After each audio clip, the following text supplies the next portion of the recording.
Welcome, colleagues. We are live at the VUT Student Academic Development Support and Work Integrated Show. We have the entire team here.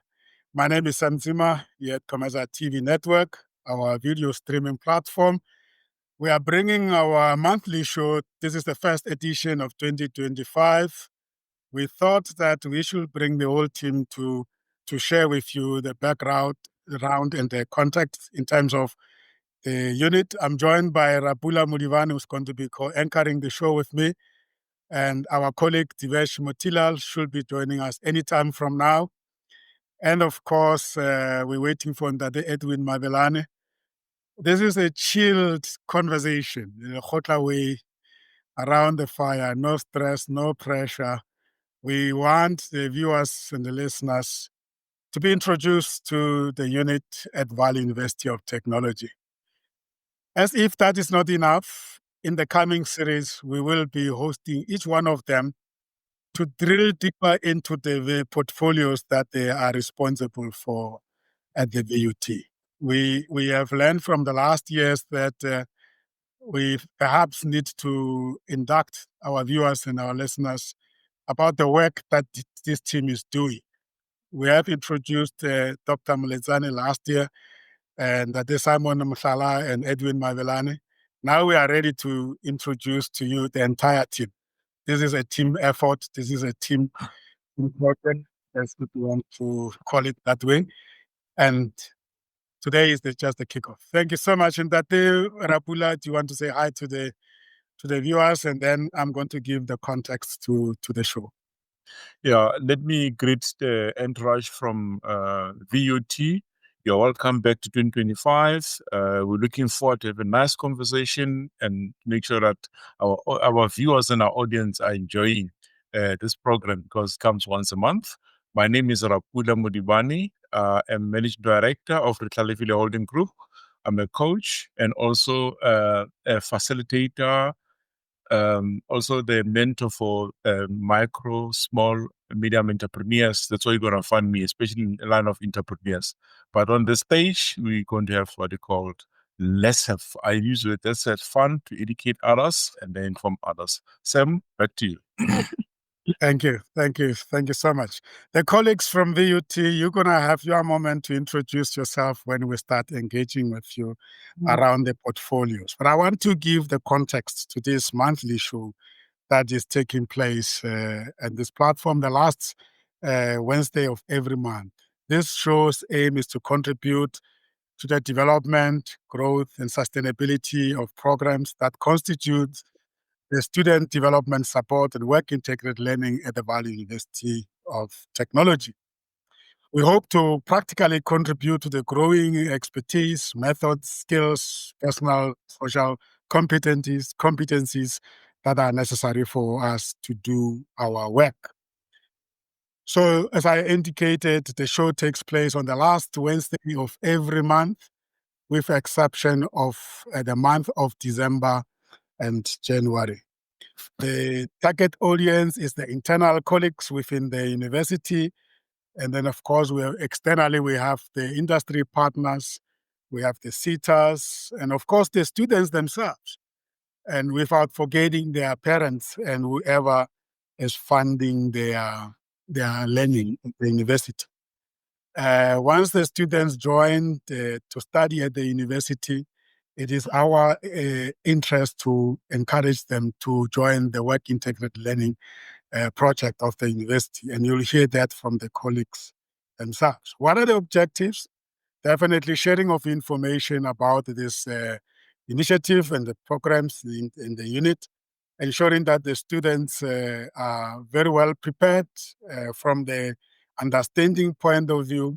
We obviously also invite the other role players from other divisions, faculties, what we call the wheel coordinators, to actually share with us their experience of being part of the program. And of course, we invite the industry players to come on board and share with us their experience of the program. We have prepared this session to delve into the portfolios, And I think before we do that, perhaps you could just introduce the unit. And then, of course, we have to look at your own portfolio itself. Don't go into a portfolio as yet, but just tell us what makes this unit and how is it positioned within the broader scheme of things at the Valley University of Technology. Over to you, Susan. Good evening, colleagues. Thank you very much, Brasem. Let me also greet the listener and the viewers. Tonight, I just want to say that cooperative education, it's a unique department in the University of Technology. That is where we are positioned as a unique department, because in the University of Technology, we are not like traditional or comprehensive. We are having the module of work integrated learning, where the students are doing this module outside the industry. The team that are here are driving work integrated learning. And next time, as we are restricted by the number of the people, we will have another people who are driving the student success from the Center for Academic Development that are reporting directly to me.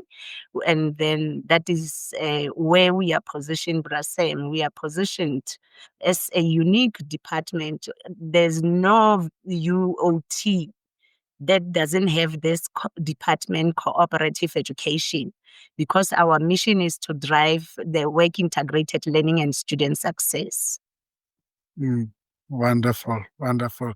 And then, of course, you have the whole team that is working on this. And the reason why we are holding the show today is just to talk about the various portfolios. We have Ndade Simon Mashala, we have Carolyn Dos Santos, we have Sylvia Konazi, who will be joined by Edwin Mavelane. Hopefully he's able to troubleshoot and come on board. Let's introduce the portfolios before we go into the various roles those portfolios fulfill. You have definitely people that are behind the scene, and some are not here with us today, including those students that do well within the unit. They play a key role. And of course, the support, your own support. Lena is not with us today, but she's also part of the team. So let's just talk about those without going to the details now. And then, of course, we have got I call them field workers. That is Simon Mishala and Edwin Mabela, out there in the field, reaching out to the industry partners. But perhaps just give us an overview of what makes the unit itself, and then we'll then go into portfolios. Thank you very much, Brasem. Yes, as you see, Mr. Moshala and Mr. Mabelani here, they are not even around the university. They are industry licensed practitioner. In cooperative education, we've got the director, and we also have the industry licensed practitioners who are going out to industry. They will elaborate their activities when they are actually introducing themselves. So they go out to industry to market companies in many ways anyway, and then to get our students to do work integrated learning. And those who completed their course, of course, we don't just dump them. We still carrying them for the graduate program so that they can be employable. And then that is the other part of cooperative education. And we also have the other part whereby I think Sylvia, Miss Mkwanazi, is responsible for that. She is responsible for all the CVs of the student in the front office, working with a team of students that we are training. She is supervising those students, and Mr. Mabelani is mentoring those students. And then they get all the CVs in our office, and then so that we can send them to the company. She has the whole team of students, and Mr. Mabelane and Mr. Moshala, they are also responsible for the funding of the student. I apply for the funding, they run, they implement. So they have their assistants, the project assistants that are not here. They assist them with the whole lot of admin work that comes with the funding. And then we also have the part of where we keep the data. Aus Priscilla is not here this evening. She's responsible for all the stats of the student. She's responsible for the application of the student that we receive. That is the CV that goes to Mrs. Mkonazi. So Miss Maglodlo is responsible for that. That is CISP. I always call her CISP. And then she is responsible for that, all the application. Out of the application, she will then give us students who are eligible. And then at the end, we will get those who are placed and then those who are not placed, so that Mr. Mabelane and Mr. Mushala can run with those ones. We also have part of Mrs. De Santos, which is Carlin. I call them Sis, all of them, Sis Carlin. She is responsible for the report of the student. When the student, she will elaborate more, but she is more in the part of the report of the students and the diploma applications and she is in the production line of the student who should send their information to administration so that the student can be able to graduate. And then we have, who do I leave out? I think I did talk to about the two colleagues that are assisting Mr. Mabelane and Mr. Mushala. And I also talked about the team in front of us that are assisting Ms. Mukonazi. And we've got the main person. That person is she's my right hand, if I can say. That is Miss Lena Dreyer. I also call her Sis Lena. And then, Sis Lena is, without her, I don't know how I will cope, because with my meetings, my everything that I'm doing, she is taking care of my office anyway. In a nutshell, I can say she is taking care of my office. She is making sure that my diary is up to date. And then she advised me as well, how can I juggle around my appointments and everything that I'm doing, because I'm working with external stakeholders and internal, and as well as too many people around. So every day is just too many meetings. So she is definitely administering the whole lot of admin. She's not even assisting me alone. She's also assisting everybody, let me say, everybody in cooperative education with other things. So she is a very, very key person in cooperative education as well, just like other colleagues. Without one colleague in cooperative education, the other little office will never run. Mhm. Yes. And if you don't know your way around, Lena is the starting point. I Yes. agree with you that it's really the pillar Mhm. for the entire organization. Since anyway, we're going to come back to you to learn more about your own background. Yes. So hold it there, but keep that in mind that we want to hear uh, where it all started, right? And of Okay. course, let me allow that Rabula to that Rabula. You now have a big picture. It doesn't look small as we always thought, as Dr. Mulezane was just introducing. This is a comprehensive, tight team, but by look of things, they're doing more than you can imagine. Any reflection so far, what you have heard from the leader of the cooperative education?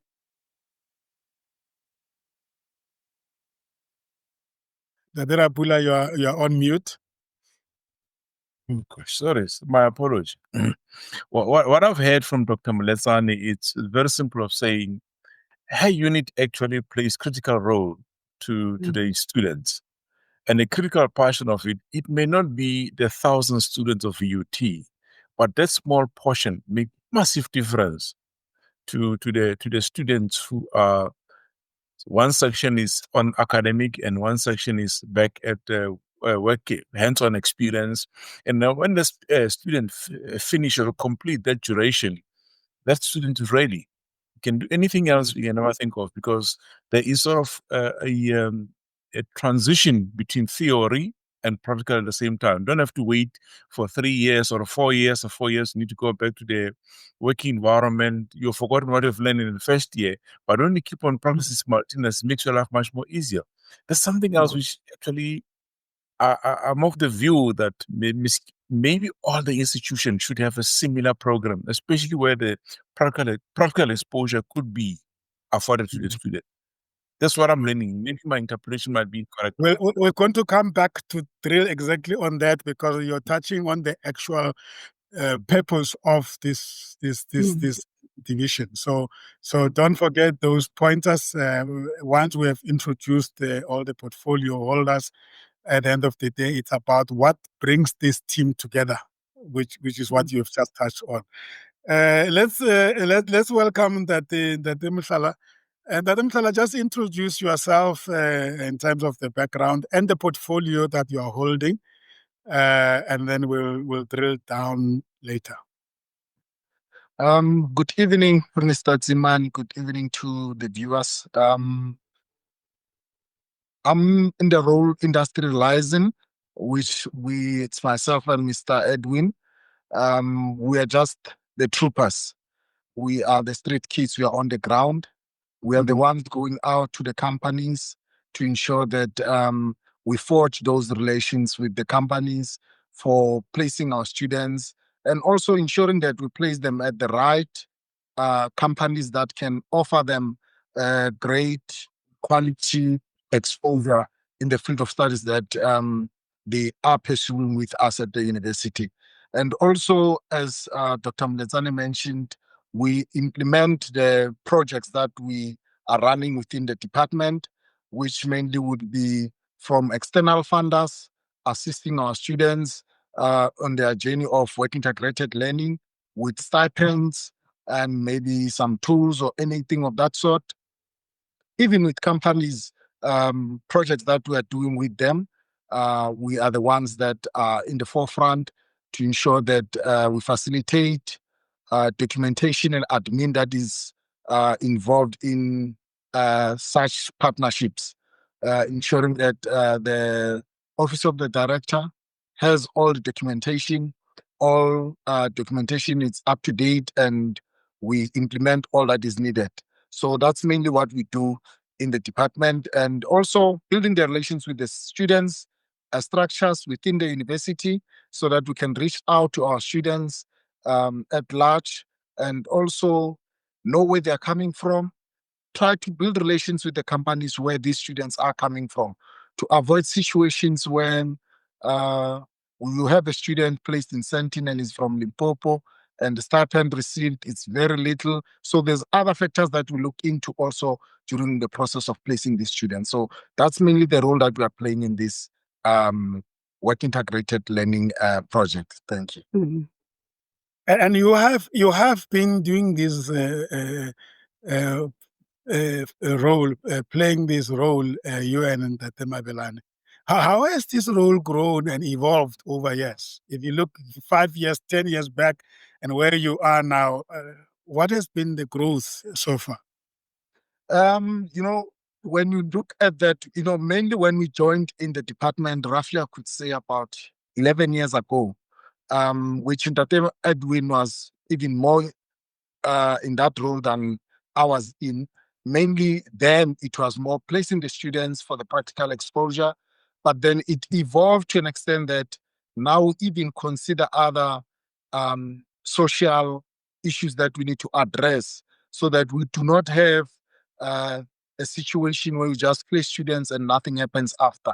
So employability, that's another thing. That's where it evolved now, the employability of these students. After facing them, how employable are they? So Mr.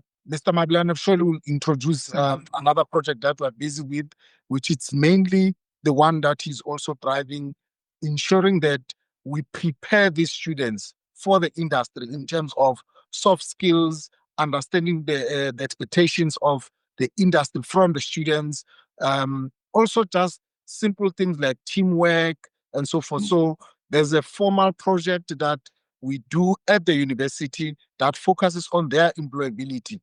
And also this intervention of SETAs that Dr. Muletsane goes out to apply for every time. It's meant now to also enhance the employability.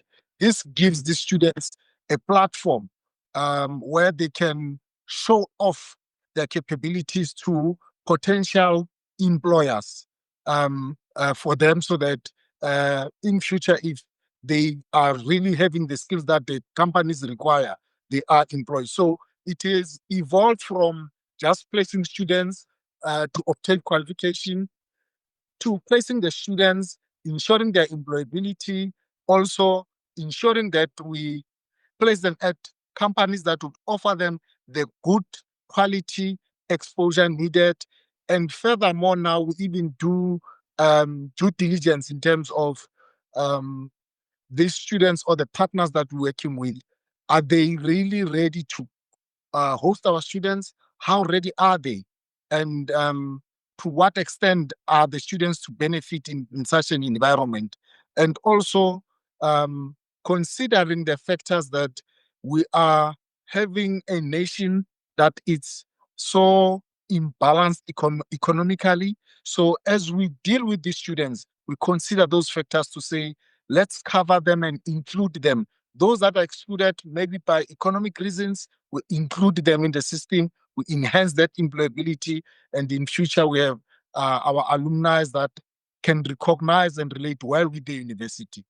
So the role has evolved very much from where it came from, where it was simply just placement.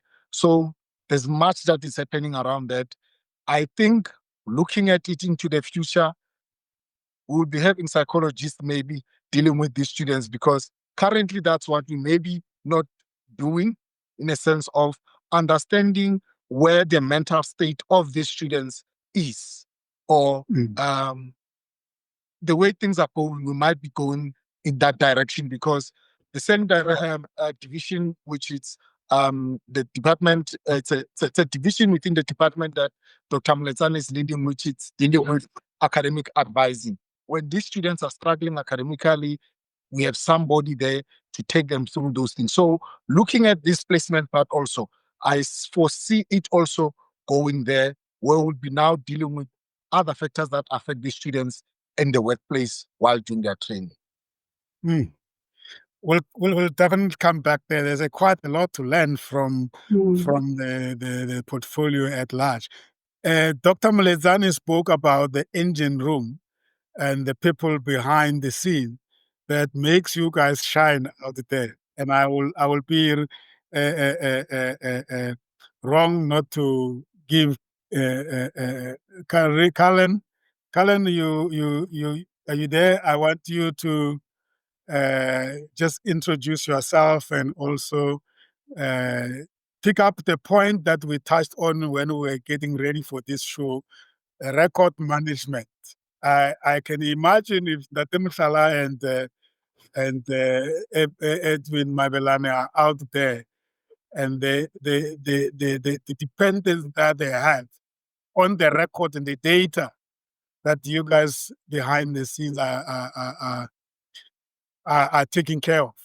Perhaps just first introduce yourself and tell us a little bit about your portfolio. I know you have been on this portfolio for quite a while. You actually made it what it is, if I'm not wrong. Over to you.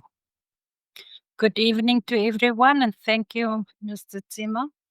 I'm Carlin dos Santos. I'm the WIL administrator. Yes, after Simon and Edwin has done all the placements of the students need to register. After registration, they have to submit reports.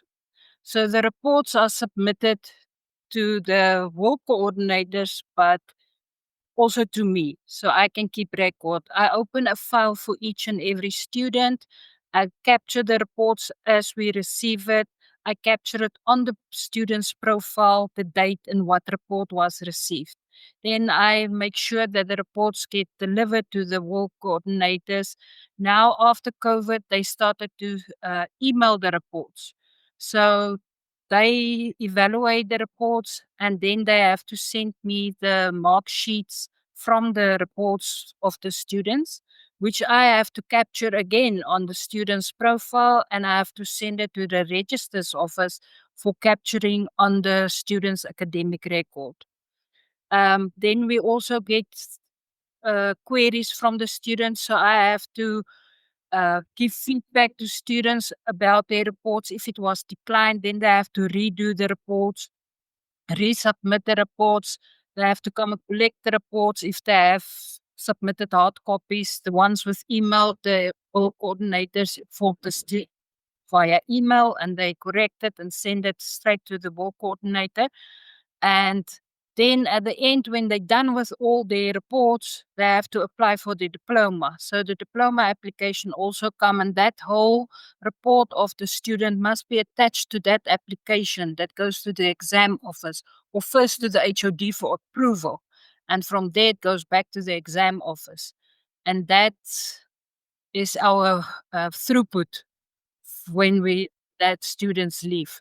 But it sounds very short, but it's quite a hectic, yes, for each and every student, and you have to give feedback to them all the time. But yeah. Yeah. Wow. And as you say, that goes to the HOD to determine the ultimate results, and then of course completion of the studies. Yes, diploma. They apply for the diploma application, and if the HOD approve that all the subjects was completed and everything is fine, then they approve the application, and then only the students will be able to graduate.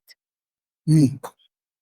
Wow! So the record keeping is the strength of that final stage. I can imagine if you didn't capture everything that the student submitted, that the drama that can take place in your department. Has that happened before? Yes, definitely. Sometimes you omitted something. Sometimes it happens, but they always come to me quickly, the WIL coordinators, and ask me, when was this report received? Do you have proof? And luckily, I write out the reports in a book, and they have to sign in my book when they receive the report. So that is and that helped me quite a few times for them to tell them, but listen, you received the report. I'm waiting for the mark sheet. Yes, you get students who submitted the report like in 2 days ago, and then today they want their results, which it can't happen, and they don't understand it. So yes, there's quite a lot of those instances. Yeah. So, who does the quality assurance of the records that you keep?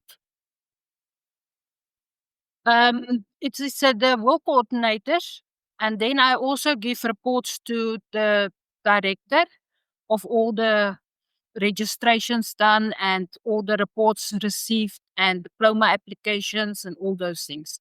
So I do on a monthly basis and quarterly, semester and annual reports that I submit to the director. Beautiful, beautiful. Wow. I think the next colleague that we have is Sylvia. If I understood very well, you come in at the point of placement of students once that Mhlala and Edwin Mavelane have commitment from companies. Companies will request to have the portfolios in the form of CVs and other things. What else do you have to put?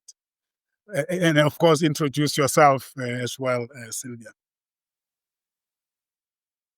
Good evening, colleagues and listeners. My name is Sylvia Mkwanazi.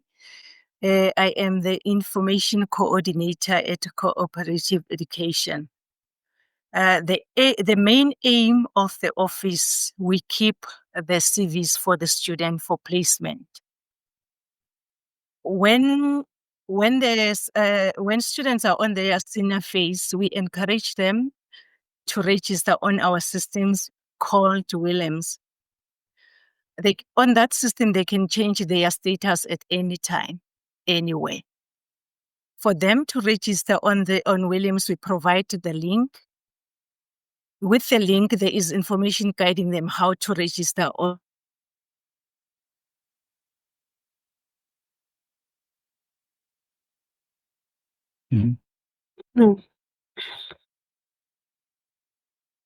I think we are losing you there, Sylvia.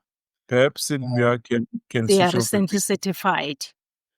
Yeah, you can put down your video so that we don't lose the audio, Sylvia.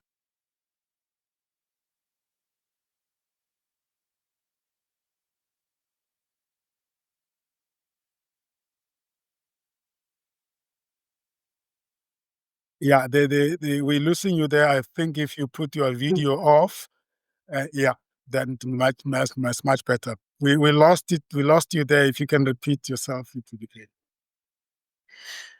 Okay, there's a system where we encourage the students to register on, which is called Williams.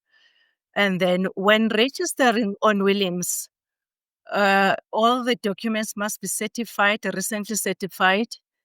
For them to register on Williams, there's a link that we provide. They can register anytime, anywhere. They can change their documents anytime, anywhere, depending on their status during that time. We also keep the database for eligible, placed, and unplaced students. The students who are eligible are those students who are ready for practical to go for their will training. All eligible students receive will letter from my office. The process of eligibility is confirmed by the academics. Before the confirmation before the academics confirm the eligibility, I cannot give the will letter. All placed students are coded on Williams to differentiate between those who are working and those who are eligible and those who are still looking for placement. We code them. The record that you keep is actually all sorts of profiles of the entire student group that is part of the will. Is that yes, the senior students? Is that including the alumni? Yes, yes. We also have alumni on Williams. Wow. Because we also place them, those who are still in need of placement. We also place the graduates. Wow. Okay. All the students who are eligible are those who are ready for placement for the database that we keep with students that are eligible, placed, and unplaced. All eligible students receive will letter from us, and then the academics has to confirm that. So you must be the most, Sylvia, I imagine that you must be the most wanted person by the will students from the beginning to the end.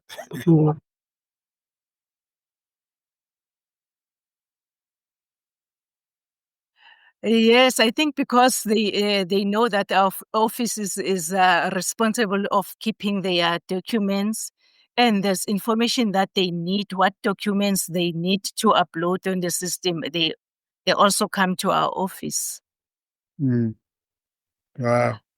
Beautiful. Yes, the Beautiful. office is also responsible to schedule.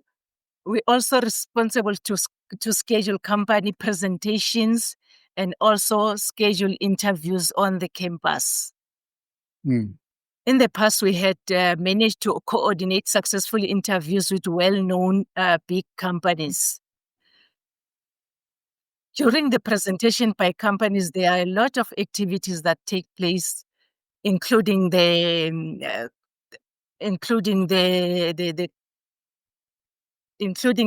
question. Companies will ask the question to students, and then when there's Q's and A's during the presentations. Mm. And then the student will be able to answer the question. Sometimes they'll get trips to visit the plant, or else they'll get some goodies from the companies. Mm. Mm. And I can imagine you also responsible for the workshops on campus that make them ready for those interviews, and also for transitioning to their places of practicals, right? Yes. Mm. Wow. And Sister Enid, I'm gonna ask Rapula and Rapula to reflect on all these portfolio introductions. Do you want to talk a little bit to what CISP does? Because I want us to get a full picture of the puzzle, you know. Okay. Thank you very much, Brasem. SSP, after we have gathered all the CVs in front of us where Sylvia is working, then CSP will record there all those and she will do the database of all the applicants. Out of the applicants, we assume that the applicants will be students who completed their theory, just waiting for work integrated learning, and those who completed their degrees or diplomas. But it doesn't happen like that. The applicant in terms of will come with students who still having one module, theoretical module, or two theoretical module. That's where our Priscilla sit and look at this student and communicate with the faculties as well, as much as our Sylvia is also doing that. And then she will actually make sure that when we talk about the eligibility of work integrated learning student, it's not students who are carrying any theoretical subject. Then we will have those who applied, and we will also have, she will have those who are eligible to be placed, that Mr. Mufala and Mr. Mabelano will run and place them. And the front office as well, in our, Ms. Mukonazi's office, they are also getting requests or requests from industry, then they will place them. We also have those that are placed. As Priscilla at the end, she needs to do the database of all the students who are placed and registered. As much as our Scarlett is getting them from our ITS, but then our Priscilla is getting them from the Work Integrated Learning Management System, which is Williams, the one that our Sylvia was talking about. And then from there, that placed and registered students, we will then know that our students are placed and they are registered for work integrated learning already. And then we also have the one that we are placing. CSP is responsible again to, from that group of applicants, will take out as well those who are placed but not registered. So those who are placed but not registered is because of too many things. You'll find out that maybe when we need the stats, it's not even month end. The student was placed in the beginning of the year, and then in the beginning of the month, say March the 1st.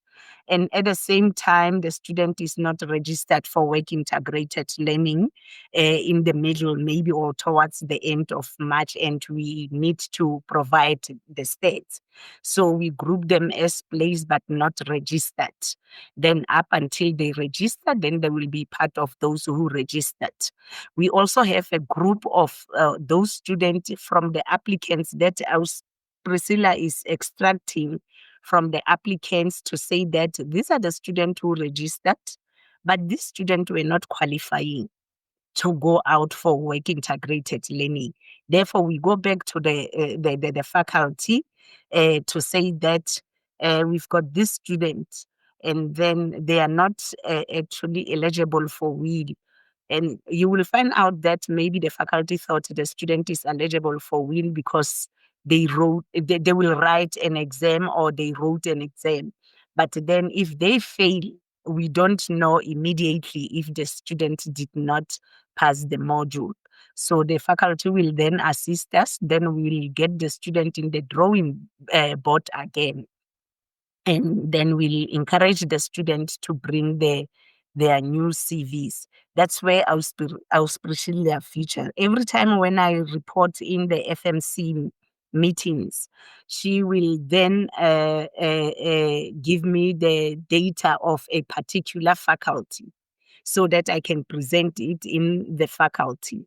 The only report that we are doing, or she is doing, if it's all the faculties, is the one that is that I submit to my line manager. But then the other reports, I actually present them in the faculty management committees.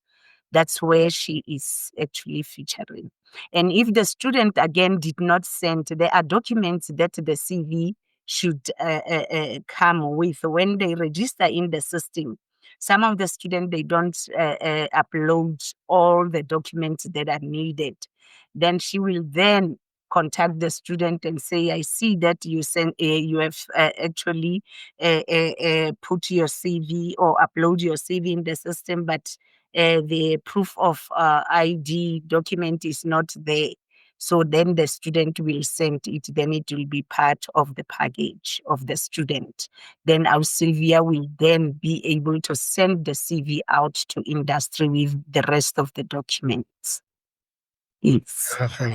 Before Ndate Rapula comes in here, Ndate Mhlala, I want you to talk to your collaboration with the mentors and the faculty coordinators from the industry side. How is that coordinated? Because I understand that you have faculty coordinators and mentors that visit your students once you have placed them in the industry, and what kind of information you require from them, and what dynamics and challenges have you and Edwin experience when you visit companies to reinforce the relationship, if I may say. Okay. Thank you, sir. We call them work integrated learning coordinators, WHEEL coordinators. So each and every faculty has a representative, which is somebody that we know that if we need anything in that particular department, so we'll have a faculty, and in the faculty there'll be departments. Let's say in applied sciences, applied and computer sciences will have it as a faculty, and then under that we'll have a department called biotechnology or non-destructive testing, which mandates the courses. So each and every course has that person whom, if I go to a company and we forge a relationship there, this person, because he's the expert in this case, would then visit with me or after me to go check that according to the syllabus or how our curriculum is structured, the company will have the sufficient facilities and space to host our students and give them the adequate training or exposure. And thereafter, they would then visit for monitoring. So meaning just to come and check how the student is doing, and also to evaluate the student whilst at the company, just to share feedback from the company. The mentors allocated or supervisors allocated by the company to the particular student as to how do they perceive the student. Is there any gap that we need to cover as a university? And also the same mentors at the company would then play a role in our board advisory meetings, where we invite them to come join us as the university and advise us on our shortcomings, in sense to say, what is the industry doing currently? Are we meeting that? Are we producing the graduates that they are looking for? Or there's a gap that we need to cover? If so, what is that gap? And we therefore prepare ourselves to respond to what the companies require, and also the industry itself or the sector that they'll be operating in, as so that we do not have a situation where we just have students in class, teach them what we think the company needs, and thereafter, when they are supposed to go to the companies, they are just not fit for purpose in the company. So that's the kind of relationship that we have. And the mentors are there also to help us maintain this relationship with the companies by making sure that every time they visit there, they check if we can maybe add other students. Are they fine with these ones? The kind of students that we are producing for them, is it what they require, or we are lacking as a university, or what actually needs to be done? So we have a relationship where we give in and we get to receive a feedback from our main client, because we produce these students and teach them for them to be able to join the labor force and respond well for the company. So that's how our relationship is structured. So it starts with us knocking on the doors, and then come the mentors, the will coordinators, visiting the students whilst there, get the feedback, would also come in anytime in between. If there's any challenges, we're just a phone call away for the mentors at the companies, and then we get to resolve any other issues that may arise during the stay of our students at the companies. Lovely, lovely. Thank you so much, Ntate Mhlala. It's really comprehensive, and it's very educational what you've just shared with us now. The collaboration that is required to support the students. At the end of the day, everything else we're talking about here is about the students becoming successful in terms of their studies, but also in terms of their understanding of the world of work. Ntate Bula, you will realize that Ntate Mabelan has been on the line, and I haven't rushed to bring him in because I wanted him to settle down. But what is interesting and what is important for the viewers to note is that his portfolio and Mr. Mhlala's portfolios are quite very much similar, with some few little tweaking there but otherwise they're doing the same thing. And Ntate Mabelan, I remember very well that he is the graduate of the WIL program himself, and he has been here from student days. I don't know how long that was, and I think there's a lot. I just want that Rapula, as you come on board, to allow that Mabelan, if he can, just to share with the people the experience of having been a student and transitioning into doing exactly what he was done to him by other people in the university and in the co-op division. I know both of them are on the road. It's misleading. You think they are with us here. They are somewhere in the field visiting companies. So they can also share with us, Rapula, how it is out there early in the year. And I don't know whether you can hear me, and I don't know whether you are able to show your camera, but let's hear your voice if you are able to. Okay. Good evening, and good evening to the listeners. To the viewers. I'm gonna try and show the camera. I'm not sure if I'm visible because I'm not home. Yeah. Yes. Okay. It's fine. Yes. The transition. It's just for the listeners and viewers to know. Actually, Dr. Mlizano was my supervisor when I was doing my in-service training. At that time, it was called in-service training. So I studied at the very same institution, and then I was afforded an opportunity to do my in-service training, and I was mentored and somehow declared competent by Dr. Mlizane at that time. So there has been some changes, yes. And Mshala has said a lot. He has covered everything as far as our roles are concerned. So, but just to add on what he said, you'll remember that when the students come for the first year to tertiary institutions, the universities have programs that help them adapt from high school to the tertiary institution, because somehow we tend to believe that they may have been inadequately prepared or just differently prepared, therefore they may not cope. Now, that is what cooperative education and work integrated learning it is doing to the final year students. So it is assisting with that transition into the world of work. Because oftentimes you'll realize that in the olden days, you'll find huge companies where it's a company, but they still had their own academy because of the disconnect between what the institutions are producing versus what the industry is needing. So with web integrated learning, then we are able to bridge that gap. Because this is, as Dr. Mlizan has said, it's a niche area for universities of technology. That's what sets it apart from traditional universities, some of the comprehensive universities, not all of them.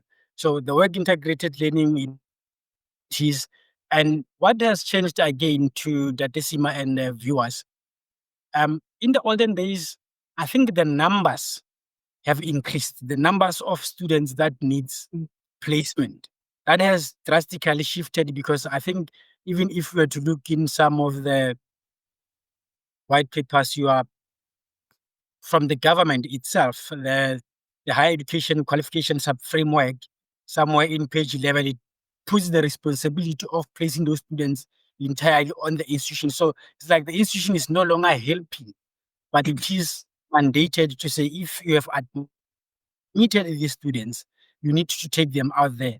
Then that falls on the shoulders of Dr. Mlizane to ensure that which the government requires is actually implemented. So yeah, the shift mainly, it has been on the numbers that has increased, and the role of co-op no longer being assigned as a help, but as somebody who must actually make it happen. And then other challenges, I think Mr. Mshala has spoke about them, and others we may discuss as we go forward. Thank you very much. Thank you. Thank you very much for that elaboration. It's really helping to paint the picture even much clearer.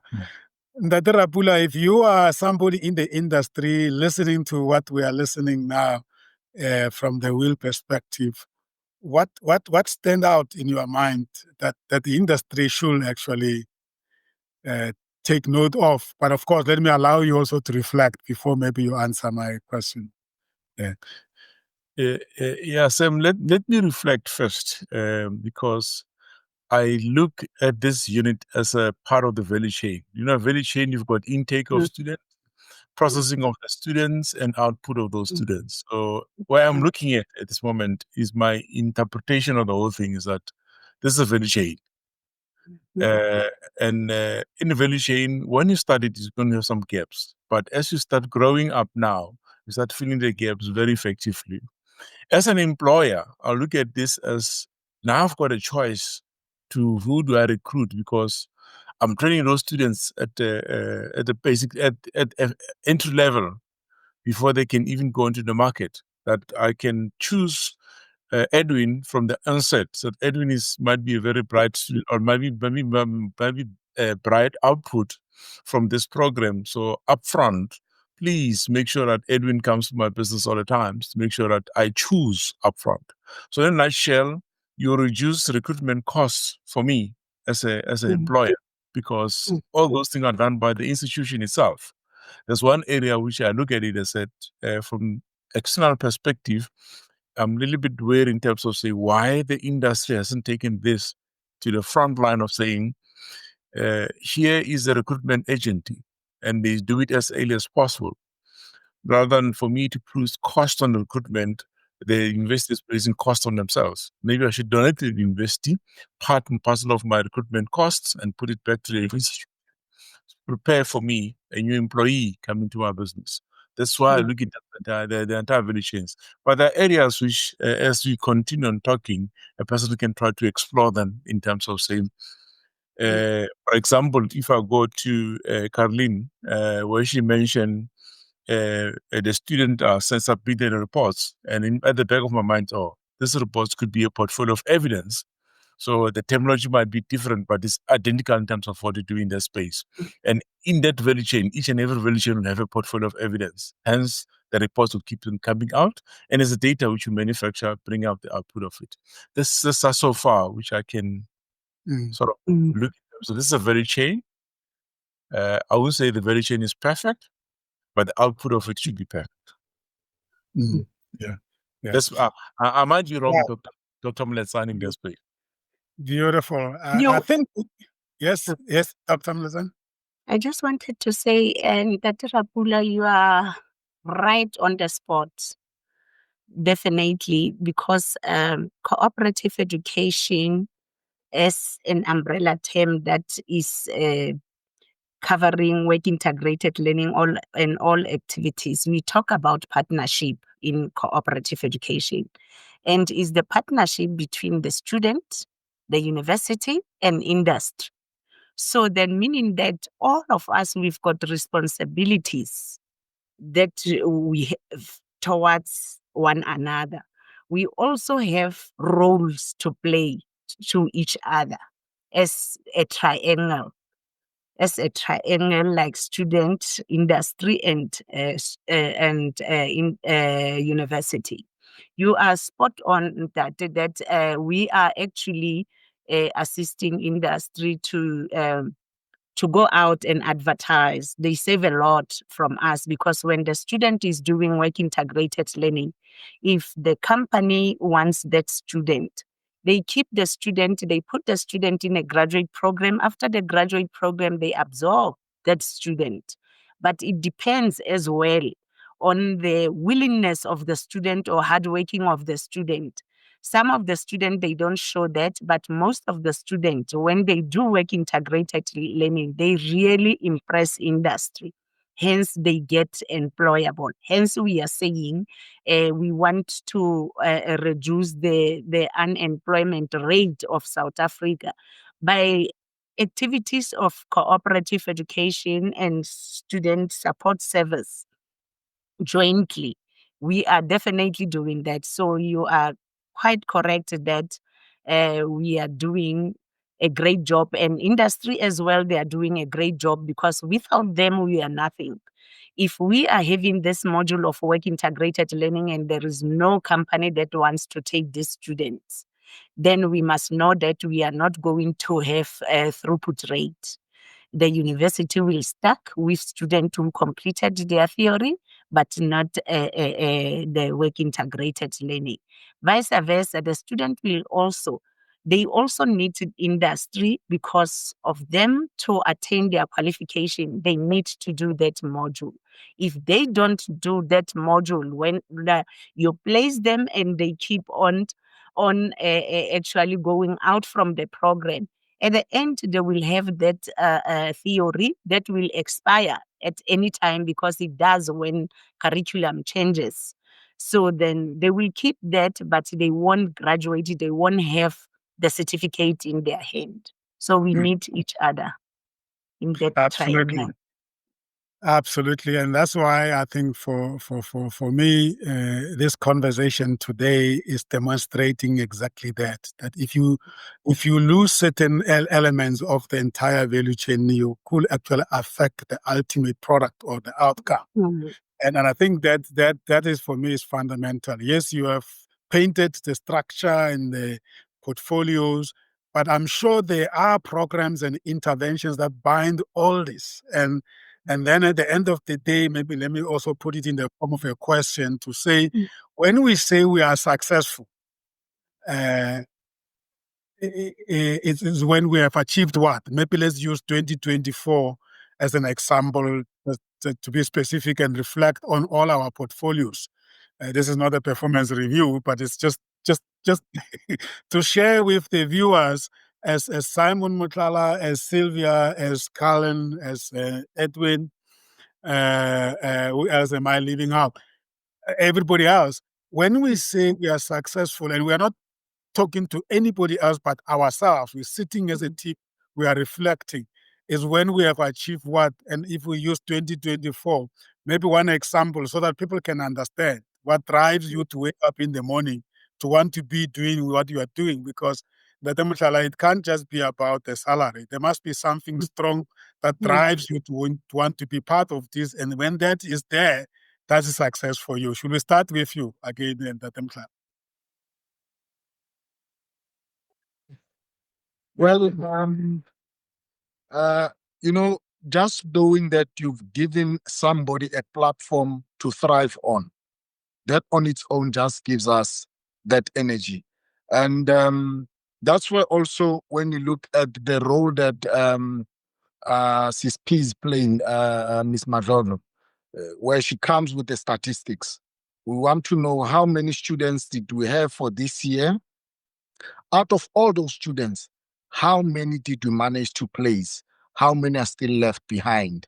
That also helps us to see that we have achieved.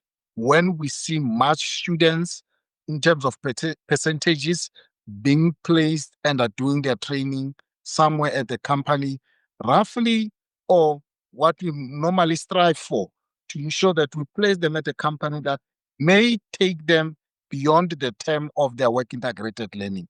That also, just getting a feedback that beyond the term of the work integrated learning, these particular students were then given a contract either on a short term or long term. That also, for us, it's an achievement.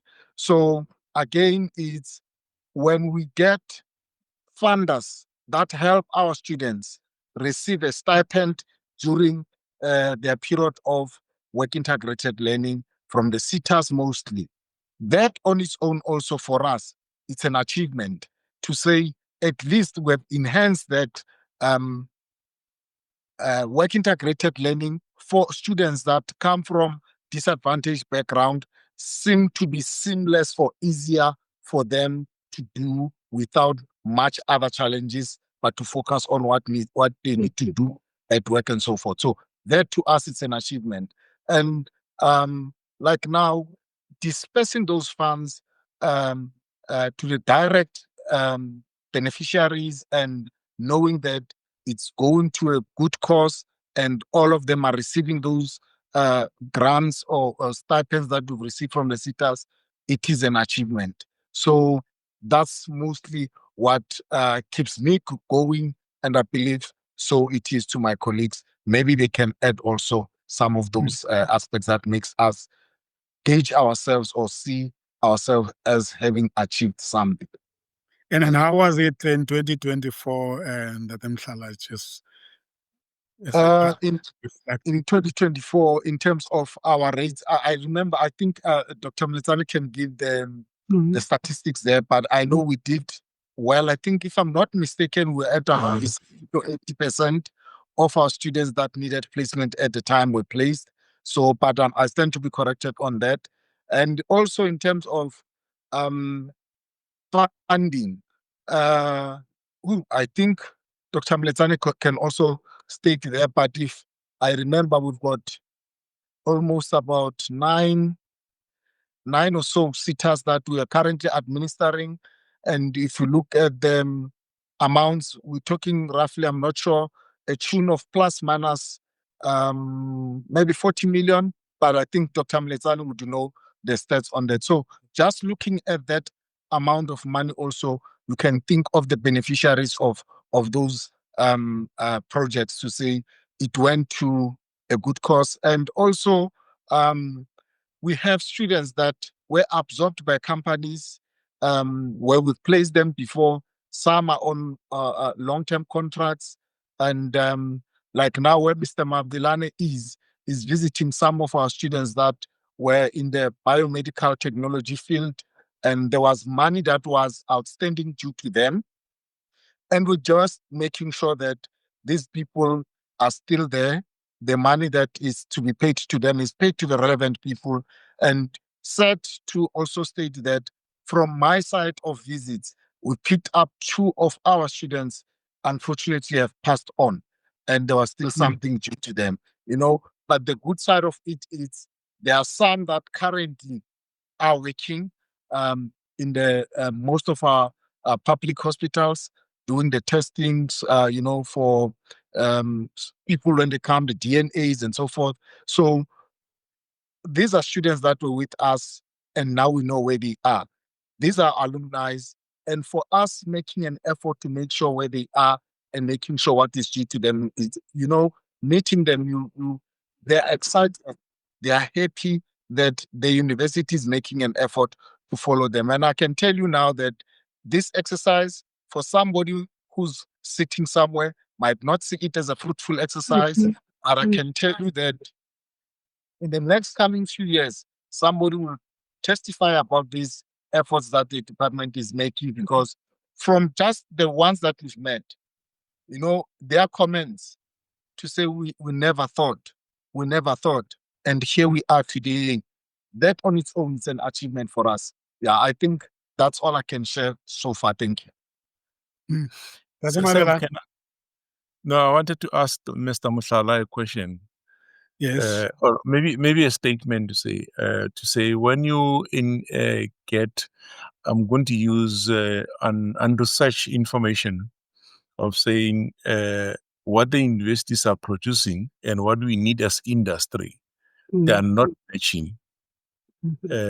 I'm not sure whether there's a research collaborating that, but it's more like a statement coming now and then. But what you are raising to us now to say, because we engage with industry all the times, probabilities of producing students which are not relevant to the industry becomes very minimal. The question is how to explore those industry, especially in an IT environment where this type of statement becomes extremely minimal. This is where I'm just asking in this place. Thank you. So there is a research, and then there is a reality. And and I think what is beautiful here, we are living, these are living examples of what is happening out there. And the question is, to what extent there's a disparity between the two. That I'm sure you are burning to respond to that. No, not exactly, because Dr. Mashala has done a thorough job. But now, on the question of success, I think the impact beyond the academic qualification. When you get the industry coming back to you, going back to Dr. Mlizan or the students themselves, when they meet Dr. Mlizan, where she does not even recognize them, but they recognize her, they said, this is how we wish, or this is what we wish we knew before we went into the industry. Or the industry themselves coming back to you as the institution saying, because you are open, you're engaging, you don't feel like these students, you've just dropped them with us. Therefore, when we have challenges, we are able to talk to you. It takes a lot to convince the industry to participate in an institution, because at times they are thinking this is just a compliance, a box ticking kind of an exercise. But if they are continuously engaging, that means that is feedback. So for us, it shows the success because it is the impact that the students or the programs have, which are beyond the qualification that they get. Yes, they get the qualification, but we ended up shaping or building their character for a better somebody in the future. So that success, as much as it may be fewer here and there, but it is a success for us to say we do get feedback from the industry, from the students themselves, who are grateful, who are noticing now that they may have been blindsided before, with mob psychology, campus forgetting on how to apply this, how to. You cannot be a biotechnology student and not live a scientist life. You cannot be an IT somebody and not everything that you see. It should be where does IT fit in. So that's when they start to live their profession at campus or out there. They get to interact with the people and they come and give us feedback. For me, that is part of the success. Thank you very much. Absolutely. I mean, if you were to stop what you were doing, then the situation will even be more dire, much more dire. So you're holding fort and burning fires so that the bigger fire can catch up. And I think we need to be grateful for that.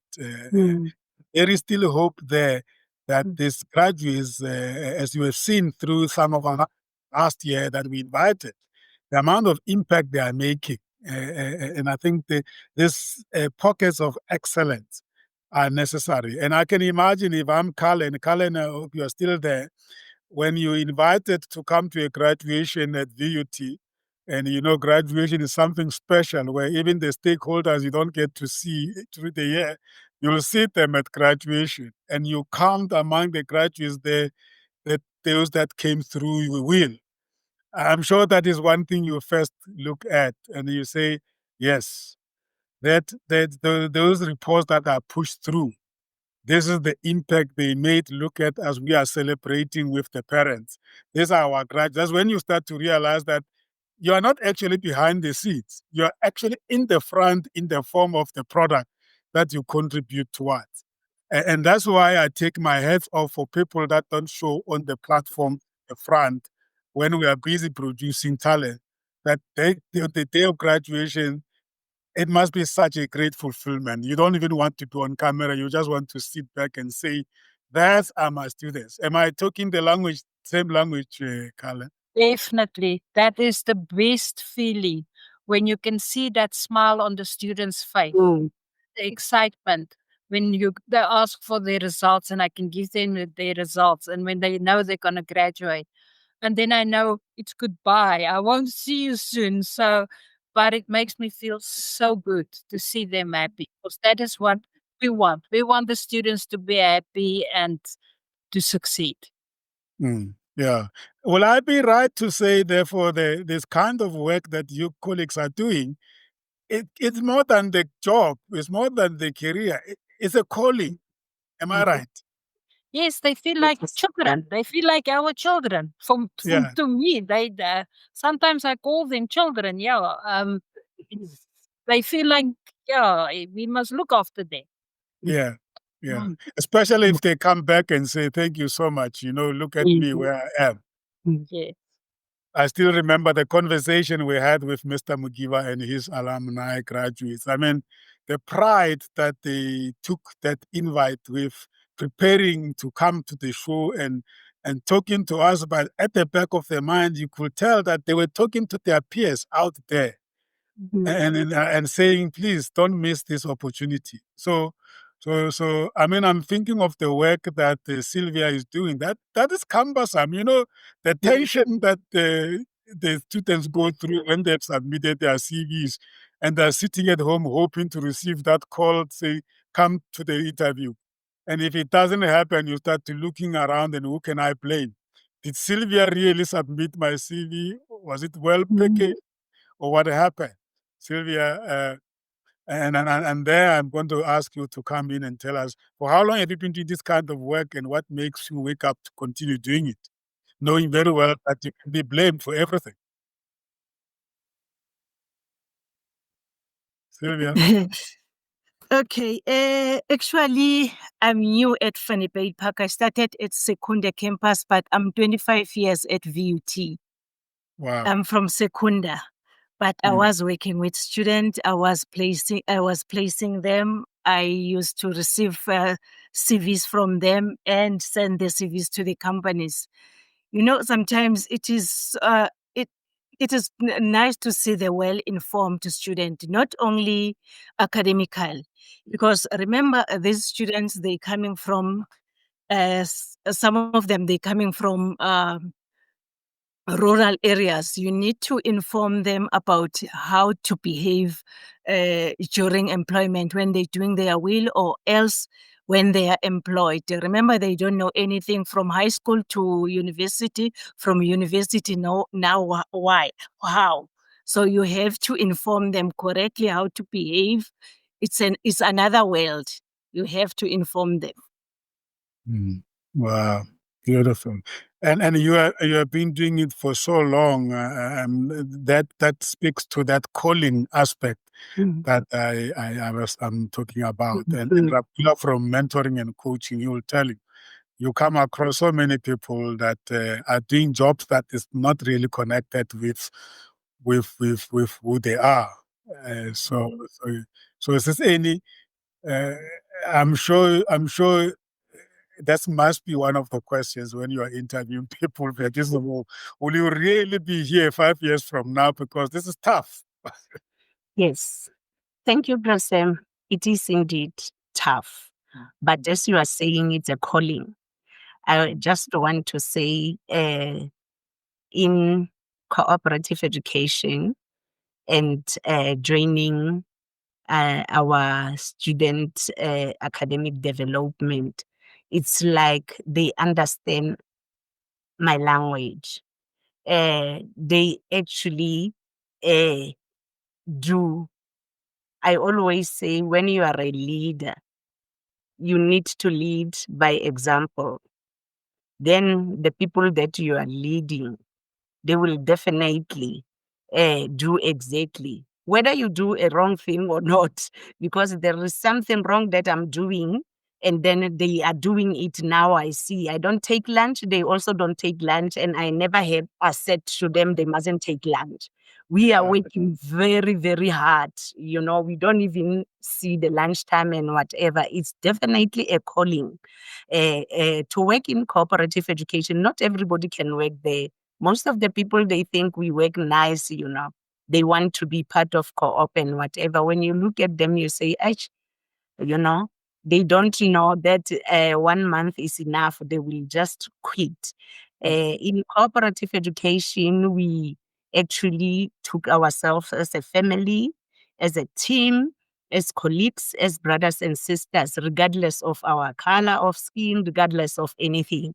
We are like that. So that is what keeps us going.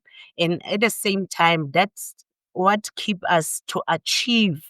I want to go back to your question, Brasem, when you were saying, what is it that makes us to think we have actually achieved our objective?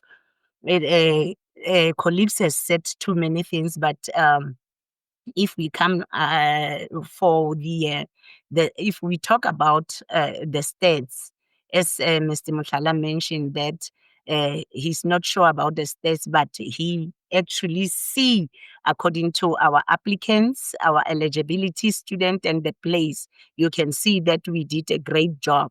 So our target that the university gave us was 80% for 2024. At the end of 2024, we should have placed 80% of our students, our eligible students. But last year, we managed to do 90%. Wow. Placement, 90% placement. And then we are very much grateful, because there was the time whereby we don't even have CV of the student. We will go to our social media platforms where we communicate with the student to bring their CVs. And I just want to say to people out there, our listener and our student, that even if you can bring the CV in cooperative education, that doesn't mean you will get placement. We don't dump our students to industry. Industry interview the students. Students should be mindful of that if your academic record is not good, so then companies will never ever call you for an interview. So then they must make sure that their academic record is good.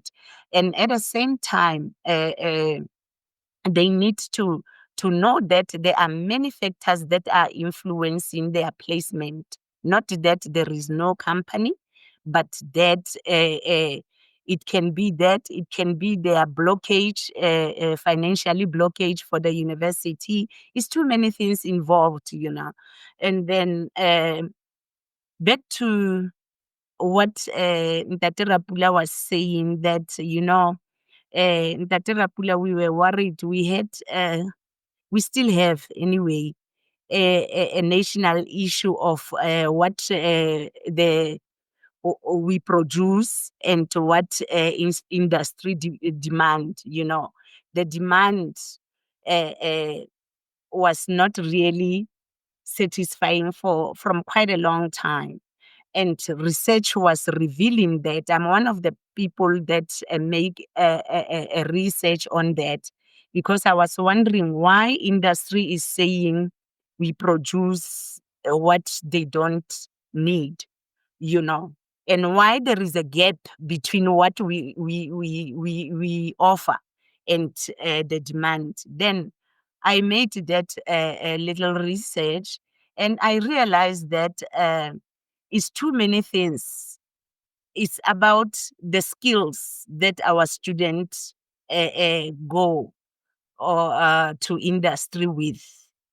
And I thought Mr. Mabelani will touch on that because he's the one who's doing preparation of students. So then we realized that we don't prepare our students enough when we send them to the real world of work.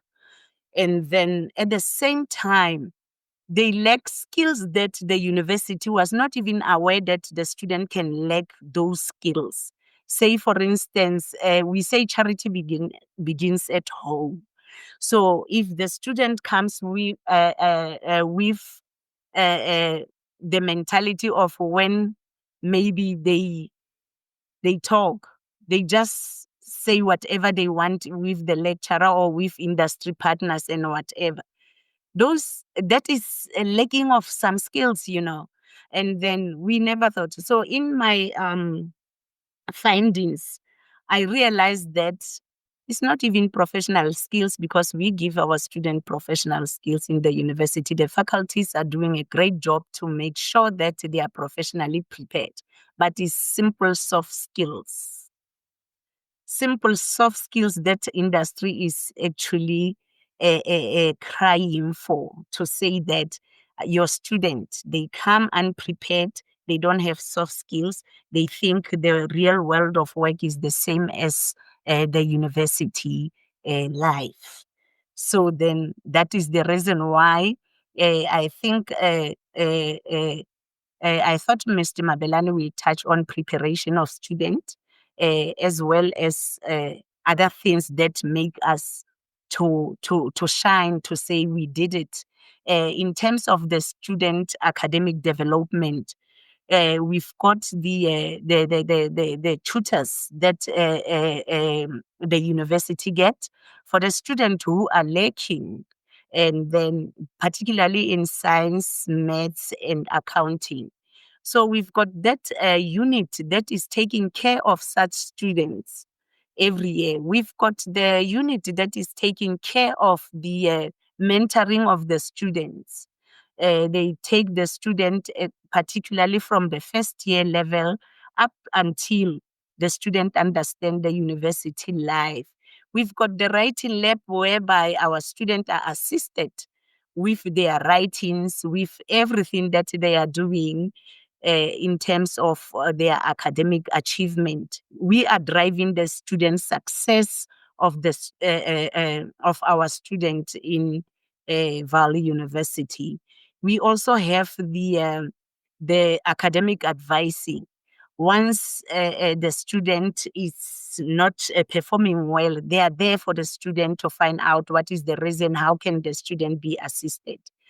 We are currently having systems that makes us aware of such students, like we launch the Bokamoso portal, whereby even though there was a little bit challenges, but at least we were getting some of the things that we need from that system, whereby it will identify the lacking student, and the student advisors will be able to see the student who's lacking and say, hi, do you need help? Maybe can we assist and whatever.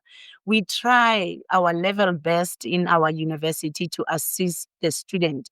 That is why the main key of the university is the student success. We are focusing more of our students to succeed in their academic studies throughout, from the first year level up to the last year, and even when they graduated, we are assisting them. So I just wanted to say, it's nice to see our student. When I was doing the work that Mr. Moshala and Mr. Mabelano was doing, I was always saying that, when I did the placement of one student, when I get home, I stretch my hand and say, wow, at least that changed one person's life. So we are changing lives in the student academic development and work integrated learning department. So that's how we are grateful. We work very hard under pressure, but we keep the ball rolling. Mm. Yes. Thank you so much, Siseni, for covering all those. I really wanted to say that there are some what you call spices that you put into these core things that you do, and you have just addressed that. It's really the type of work that even industry partners, I think, needs to hear more. That you are making an effort, and when students escape that effort, it's not because you chose not to do anything about it, and maybe even those programs could become the type of programs that you go to the industry with for them to support them to support the entire mission of producing relevant students. And again, Tade Mushala spoke about the academic, what do you call it, the curriculum advisors. I think in that is a model that, in my view, during my days in the industry, I've heard of, and I still hear of it, and I have a feeling that it can be enforced even more. That the industry themselves go do what we call backward integration of efforts to go and sit with the industry, with the universities, and influence the product for their own benefit and or the benefit of the country. So that's thanks for sharing that, because last year we had such colleagues in the university that are doing that, talking to us. The lab really the type of assistance that you need in the first years and all those. And I think once we have finished with the series of positioning these portfolios, we need to go back there, because the knowing is what is needed. You might say that it's only students that come from rural areas that don't have the information. You'll be surprised that even those that you think they come from privileged background, unless you make them realize that there is something they don't know, they will not ask for it.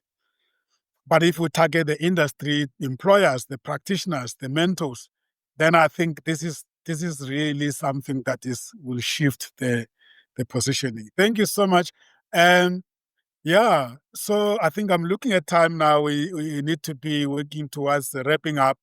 Uh, if we can just think of our closing remarks that you will want to close the show with, that will be great. If there's anything else that I haven't covered that you think we need to cover in this collective sitting, please do so. Otherwise, when we revisit each of the portfolios one by one, we will then go deeper into your portfolio as a profession. I hope you underline that. Now we are talking about your portfolio as part of the value chain. We want to talk about your portfolio as a profession, so that there are more graduates out there and people in the industry wanting to join the unit like this, because as you've said, all UOTs have something like this. And therefore it's an initiative that can grow bigger. But maybe before we wrap up and checking out, says Amy, I wanted you to share with us, and that Mavelan mentioned that he is a graduate of this initiative. But I know that you are more than the graduate of what you are doing. To inspire those out there, girl children that are out there. Where did you start? And I know we need the entire 1 hour, but please just quickly and give them a taste of what is going to be discussed with you when we zone onto you. Share with the people about your portfolio as a profession. Just in few minutes. Okay. Thank you very much, Brasem. Most of the people doesn't believe, but then we tend to believe what we see, not what we hear. So when I joined VUT, I only have short courses that I did. And then I actually started my career in VUT and outside the VUT. And it, when the students are challenged, particularly students who are coming from Mpumalanga, Limpopo, and whatever, they will normally come to my office and say, we have this, we don't have this, we are like this and whatever. I will say, sit down.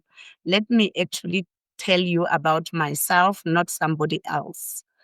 And then I will relate my story that I will relate another time, not in this platform, in maybe another platform when we have time.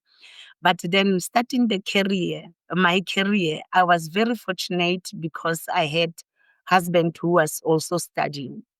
So he encouraged me to study as well. So I started my career and I studied.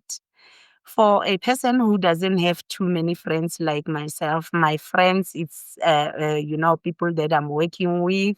And then when we are together, my friend is my husband, my children. And then I was like, I learned to speak to my books every time. I made my books my friend because I had a shoulder to lean on in the house. The person who's encouraging me, the person who's supporting me when I'm sitting like this from 6 o'clock will make sure that when I'm done with everything, will then make food for us. And then I will just dish up and then we will eat. It wasn't easy for me because I started my career when I started my family. So it was very difficult to juggle between the two, to be a wife to somebody, to be a mother to somebody, and to work as well. So these things were really challenging. But then I did my national diploma in marketing management because I found myself in the space. It wasn't something that is in me. I found that space when I was hired in VUT that uh, I was an administrator of the associate director of marketing. And then I said, because I'm in marketing, let me study marketing. It was actually, I was enjoying. And then I did my BTech degree. And then I said, wow, okay, in marketing management, I said, I want to deviate a little bit. Let me just go out to another university. I did my Master of Commerce in Business Management. And then as I was doing with Northwest University, and then I came back to study postgraduate diploma in higher education to say that I'm in education now. All what I have to know is to know what is happening around myself. Then I took that. I did not want to major with education per se. I had that tendency of I want to be jack of all trade. I want to do different disciplines to know different things. I don't want just to specialize with whatever. I specialize in my work in cooperative education for years, 27 years in cooperative education. I regard myself as, a specialist in this field.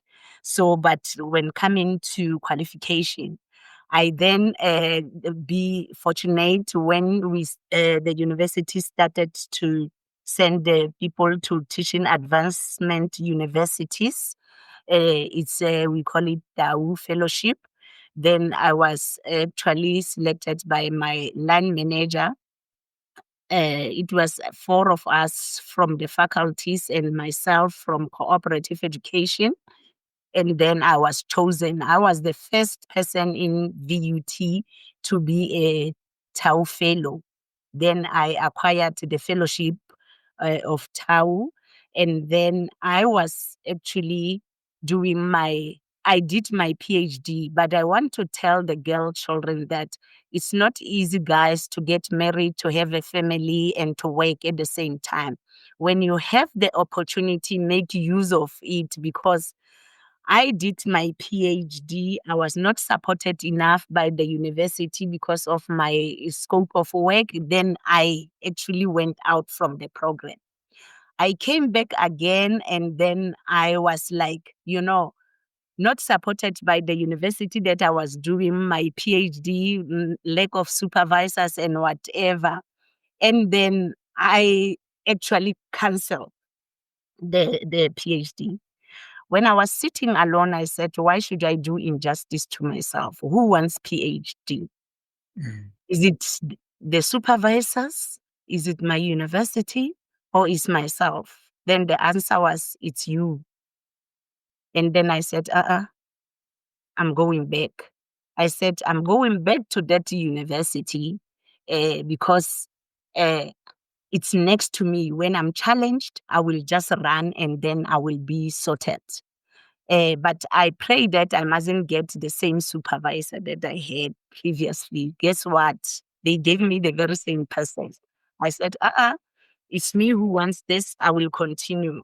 I did my PhD in public management of governance because I like governance too much, because I can see that we have lost everything because of governance. And then I said, let me just do public management and governance and learn more about governance. And then I did it. Lucky enough, then I made it and I received a golden key certificate. And then that not everybody cannot get that certificate. I was proud of that, to say in my age. And then at this time, I will be able to encourage not only my children, but other children out there. Then those are the things that I motivate the girl child, and as much as people who are like me, to say that no matter how old you are, you can still make it. So then I made it. And then last year I got the certificate I actually was selected and then for the award of Women in Leadership. And I received that certificate through my colleagues who see my work and everything. I still say thank you very much to have the colleagues in my department who are like these colleagues, because they can see my efforts, even if I don't see it. But then they will make sure that then I achieved that award. I was one of the finalists within the 5 people, and I received that award. And then I keep on doing leadership courses and leadership and management courses. I completed the one with Heresa, and then they just sent me a confirmation that I made it. And I wrote an article in a chapter in one of the book that is published. Then I am going to buy the book. They encourage me to buy and sell those books. And I wrote 5 articles from my PhD, but not yet published. I'm working on the 2 currently. They are in the editing stage. And then I will publish. I will take another 2 when I'm done with the one. So that is my encouragement to my colleagues that I'm working with as well. No matter how difficult it is, they know our situation is not an easy space where we are, but they need to know that they should also take care of themselves. It was hard for me to take care of myself, but I actually persuaded to do that. And then I see now I was also selected to be a deputy chair of USAF, a World of Work Learning in Practice Community of Practice. And then I see things are happening, we are doing too many things. And then it's because of, let me say, be driven by a passion sometimes, and to be resilient sometimes, when things are happening. You just, be yourself. So then I want to encourage my group and students who are listening out there to say that do not make injustice of yourself. Should it happen that I did not do that, I was focusing on my work more than myself. So I should have completed my PhD long time ago. But then I don't regret, because it was a lesson, and I can actually talk to people about that lesson that I've learned, and then they can also not do the mistake that I did. Thank you very much. Beautiful. Beautiful story indeed. We will definitely come back to that because I think we are in the space where we change lives, as you have said. And thanks for such sharing that inspirational reflection. Let me allow the colleagues to wrap up, reflect, and tell us what has this conversation done in you. I don't know whether I'm clear, Apula. I just want us as a way of checking out to reflect on what we have actually, in our view, have achieved through holding a conversation like this. And what do you look forward to the day when we will have you and your portfolio as a profession, as a discussion? You want to be the first to wrap up, Rapula? Yeah, let me put something else to wrap up. What I've learned thus so far, maybe my mind is combining those academic space and also business space, because one of the things which you do when you do your master's is try to be as practical as possible. So practicality becomes much more easier for you. Is that Dr. Mulesane has got massive tasks to do. And with that task, I think she'd require a lot of industry support, even including the government, because one of the things we have picked up in the government is government systems are hacked left and right. They don't have IT guys who are trained to stop the hackers hacking the government systems. Perhaps it's an opportunity in the space of co-op education to say, why don't we get CETA to fund that aspect, and we train the hackers to make sure that that portion of the government is not hacked. It's one of our contribution I can put on the table for now. Maybe we can pursue it with the IT of the government in this space. But my learnings today is to say that value chain need to be tightened up, and that value chain need to be expanded. I think the future looks bright. That's what I could add. And it's my learning and it's my take-home in this space. And I'm looking forward to explore this unit further in future in terms of how do we make sure that the viewers sitting at home and listeners sitting at home said, but yes, this VUT is doing a wonderful job, but we need to quantify that with numbers in future. That's what I could add. Thank you very much, Mem Let's and the team. And Tate Mushala, you've got a lot, Linda Temabelan, you've got a lot of work to do, especially in looking in terms of exploring avenues which are not currently being explored within the institution to make sure that the value chain get widely expanded. Thank you very much. That's my contribution. Thank you. Thank you so much, Rapula. And I'm sure they will follow up on that suggestion. And maybe you also have some connections that you can place on the table for them to explore. Thank you. Thank you very much. Dade Mavelan, your closing remarks, reflections, and what do you look forward to when we look? I don't know whether you and Dade Mushala will do it together because your portfolio is the same, but we'll discuss that. No, Mshala can do it for us. I trust him. Mm-mm. No, I'm trusting him. Yeah. No, I mean, when we look at us at portfolios as professionals, we're looking forward to sharing the information that at times may be misconstrued by both the student and the industry, not understanding what is it exactly that we do, how do we handle this, what is it, our areas of competence and that of other colleagues, and how well do we work with other, because some they may come to me with a challenge that is actually belonging to the faculty or to somebody else within the institution, that it may even take time to turnaround time to respond to that. So I think sometimes as we are building this relationship with the industry, sometimes people get to misunderstand your limits, to say, yes, you can go from here until here, but these are not your areas of competence. So I'm looking forward to exploring that, to say our areas of competence may range from this until this, but beyond this, probably Dr. Mlizani, beyond this, it could be another internal stakeholder. Thank you very much. Thank you. Thank you very much. I'm really excited. You have prepared me.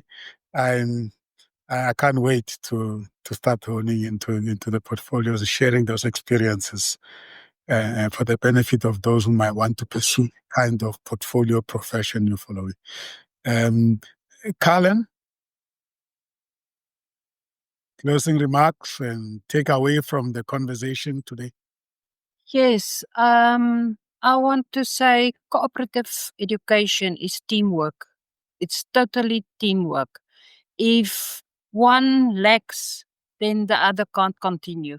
So it is totally teamwork, and I'm looking forward for the students or the viewers to join us and see what we can accomplish for them and to make them more successful. Thank you. Beautiful. Thank you so much. And the portfolios that are so called behind the scenes, I'm very interested in those because there are hidden gems, and people don't know that there are jobs like those. And you're going to be very inspirational for people, and also to share with people what did you have that made you come into that portfolio and then stay so long in it and perfect it so much. Thank you so much, Carlin. I really can't wait. Sylvia, your turn now, and also tell us, please, as you check out, was it easy for you to transition from Secunda to the VUT? It's one organization we know, but I'm sure there are some differences. Check out for us, please. You are on mute if you are talking.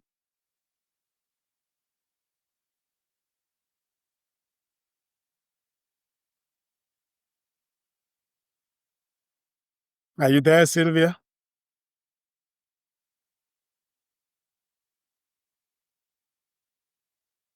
Okay. Let's go to Ndatim Mhlala while Sylvia is hopefully will be ready after you. Your closing remarks, what are you taking away from the session, and what can we expect from you when we're going to sit with you and drill down on your portfolio? I'm sure people know that you spend very few days at home, you and that Maveland. Maybe that's one of the first things to bring up. Yeah, when you apply for the position, you are told that you'll be traveling extensively. So you know that for sure that you're just going to be on the road. So it's easier to say, yeah, no, I don't have a problem. But when you are faced with it, then you start feeling that pinch to say, yeah, no, this is a tough one. But then I'd just like to pick up from what Mr. Rapulana mentioned, that companies saying that we are not producing what they need. I think if we could understand that with as a university alone, we can't know exactly what they need unless they forge relations with us. So it's like getting to a restaurant and you just want them to serve you X, but you don't tell them how you like your X. So if you tell them how you like your X, then you'll get exactly what you're looking for. So I'm urging that companies put an effort also by forging relations with us and allowing us to give them what they need, then tailor make them ready for them to finalize them to what they need as a company. But standing back and just saying we don't get what we want does not help them. But forging relations with the universities to get what they want is what can solve the challenge that they are facing. In that, I think that's all I can say in this. And thank you for having this session. It made me reflect also and understand and see the great work that we're doing. Sometimes we get too busy immersing the daily challenges that we're facing daily, and end up forgetting that actually where do you make an impact as a person and professionally? Thank you. Thank you. Thank you so much. Every year South Africa sends a team of government officials, business leaders to the World Economic Forum. And when they arrive in Davos, they don't arrive as government, as business, as community. They arrive as Team SA. So this is exactly what we are looking for. We must be Team SA in tackling the shortage of skills that this country is facing. So that's what I'm reading in our conversation, and I think if we can achieve that, then there will be no us and them. Even the researchers will make sure that everybody else is represented in that research, so that we produce some research that tells the truth. I'm not saying they are not telling the truth. Sometimes it depends who you speak to. So, yeah. Thank you so much, Dr. Mushala. Sylvia, you're back now. I hope you can also share some closing remarks with us. Yes, I'm back. Also, I want to echo Miss Caroline's words that we really need each other. If one is pulling the other direction, we cannot.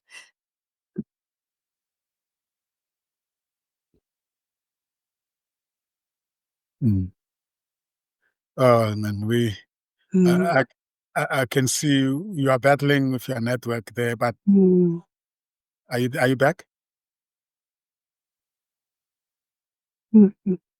But we got the message. We got the message. We got the message. Thank you for that, Sylvia. The message is loud and clear, and I'm sure when CSP listens to the conversation, she will also have her own reflections on this, and hopefully, when we meet with her, maybe she must be the first to be on the next conversation, drilling down, so that she has the opportunity to follow through on the things discussed. Thank you so much. Time is what we don't have. Let's bring it to the closure. Thank you so much, colleagues. This has been quite very inspirational, educational, and very reflective as well. And I'm sure we're going to build nicely on this when we meet with you individually. So this is VUT, Student Academic Development Support and Work Integrity Learning Show that takes place on the last Wednesday of every month, with the exception of December and January. We have started, and I hope we'll be able to be with you every month and bring you more information, more perspectives, and build this relationship that we are building with the industry. My name is Sam Zima, and of course, I was joined by my colleague, co-anchor and co-host, Rabula Mulivani. And of course, the team that you have been listening to, this is the team from the Valley University of Technology Cooperative Education Division, headed by Dr. Enimuletsane, and of course, the colleagues, Edwin Mavelani, Simon Mushala, Carlos Dos Santos, Sylvia Konase, in absentia, Priscilla. I know the old surname. Please say it for me. I don't want to say the wrong things. Sylvia's new surname. It's no longer new. Not Sylvia. Priscilla. Madlodlo. Madlodlo. I'll make sure that next time Mrs. Madlodlo. Mr. Madlodlo will not be happy with me. Thank you, colleagues. Lena as well, behind the scene. Oh, Lena Treya behind the scene. And the students that are always, when I come to the co-op, they are the first to welcome me there. And everybody else that we forgetting to mention, those colleagues that are providing support. So we'll get to speak to them as well. Let's check out, and please we'll look out for the replay of this show. It will be available on all social media platforms. We look forward to the next month, last Wednesday of the month. Thank you, colleagues. Stay in the studio as we disconnect from the viewers, please. Thank you.